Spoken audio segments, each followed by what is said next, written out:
Well, welcome to the White House. Everybody, please have a seat. Now, it's mid-August, which means football is in the air. And, I love baseball, but Sports Center is better when you also got some football on there. College football kicks off next week. NFL regular season the week after that. And so today, just to whet everybody's appetite, I am proud to welcome the only undefeated, untied team in NFL history to the White House for the very first time. Give it up for the 1972 Miami Dolphins. Hey.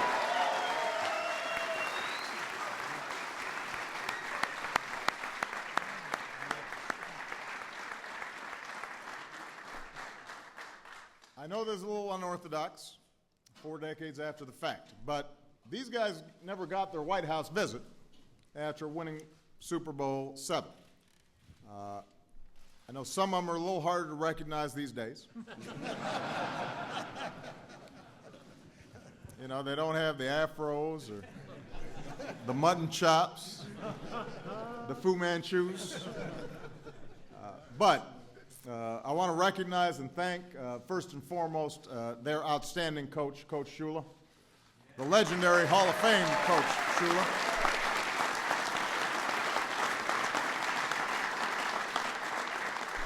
I want to thank the owners, Stephen Ross, and I want to thank Tim Roby and everyone from the Dolphins organization who helped make this event possible after all this time.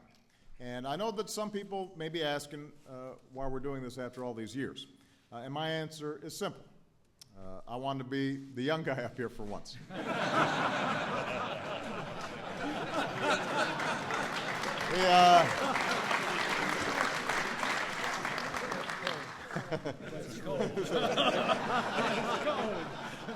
Very cold.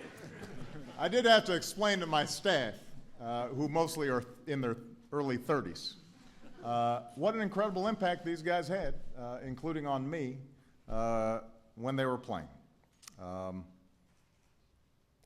These Dolphins made history back before Super Bowl champs started visiting the White House. The first teams didn't start coming until after 1980. And let's face it, this is also just a fun thing to do. I like doing it as president. I even let the Packers come a couple of years ago, which was hard to do.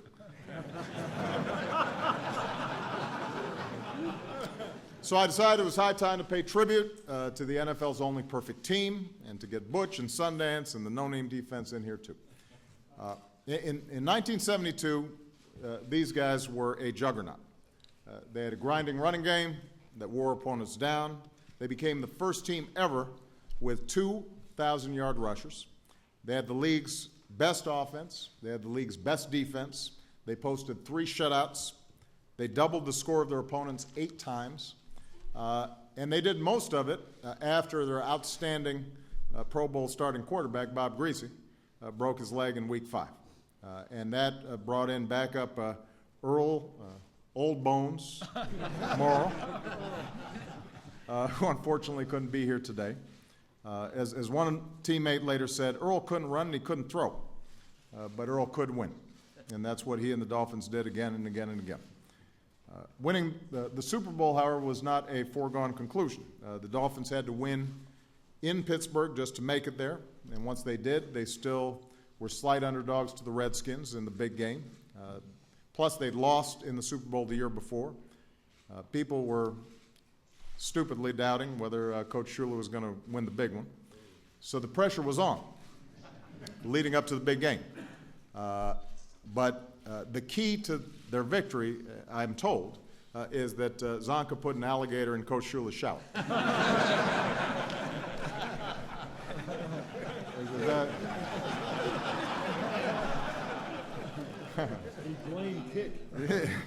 So that loosened everybody up. The Dolphins went on to win their first of back-to-back titles, and with every year this team's accomplishments just look better and better. They're one of only 2 teams to play in 3 straight Super Bowls. 7 players have busts in the Hall of Fame. Coach Shula retired with more wins than any coach in NFL history. Each and every time that perfect record has been challenged, team after team has fallen short. But these Dolphins didn't always get the credit they deserve. Some said that they only had to pay 14 regular season games. I've got to come clean here. A couple years ago, I hosted the '85 Bears out in the South Lawn. They had also missed their chance to have a White House visit. And that day I called them the greatest team ever, but, I mean, take it with a grain of salt. They're Thank you. Bears lost once in their nearly perfect season. It happened to be the Dolphins. Thank you again.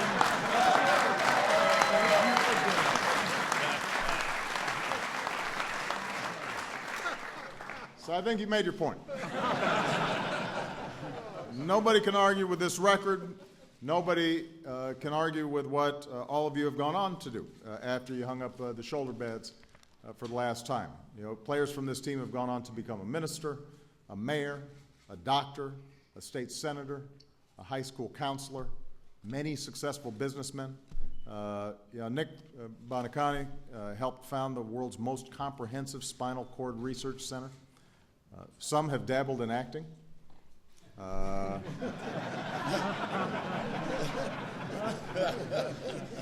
hear somebody serves up pretty good T-bone as well. So these are all men of accomplishment and character, and it showed on the field and off the field as well. We want to congratulate all of them, and we want to make sure that they're remembered for not only the history that sports fans will always remember, but also for all the countless contributions that they've made in their community as well. So thank you again. Congratulations. It's been a great honor to be here. Thanks for speaking.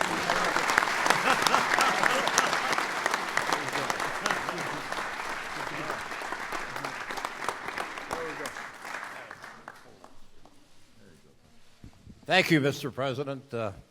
It's great to be here, and we feel honored. It's been 40 years, but what the hell, we still feel honored.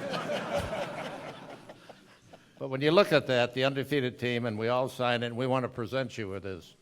And even though you were a Bear fan, we understand you got to root for somebody. So, but that's everybody's signed this. The undefeated 72 Dolphins, and this is something that we hope that you find a good spot for, somewhere in your office or in where you can look at it and think about the whipping that we put on that '85 Bear team.